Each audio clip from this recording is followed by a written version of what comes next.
తెలుగు చలనచిత్ర పరిశ్రమలో ఎవరి సపోర్ట్ లేకుండా స్వయం కృషితో ఎదిగి మెగాస్టార్ అయ్యారు చిరంజీవి. ఆయన చేసే ఫైట్లు, డాన్సుల గురించి ప్రత్యేకంగా చెప్పాల్సిన అవసరం లేదు.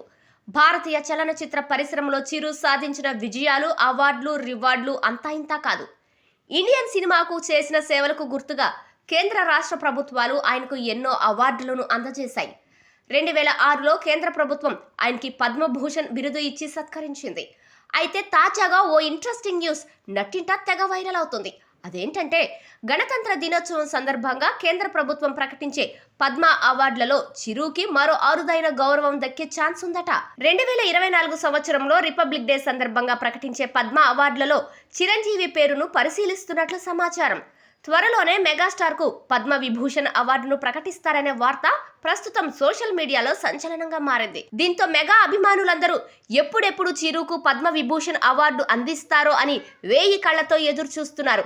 దీనికి ఒక కారణం ఉంది. అదేంటంటే 2019లో కరోనా సమయంలో చిరంజీవి చేసిన సేవ అంతా ఇంతా కాదు. ఒకవైపు చిరంజీవి బ్లడ్ బ్యాంక్ ద్వారా సేవా కార్యక్రమాలు చేస్తున్న చిరంజీవి పాండమిక్ సమయంలో అంబులెన్సులను ఏర్పాటు చేసి మరీ ఎందరికో ఆపద్బాంధవుడయ్యారు.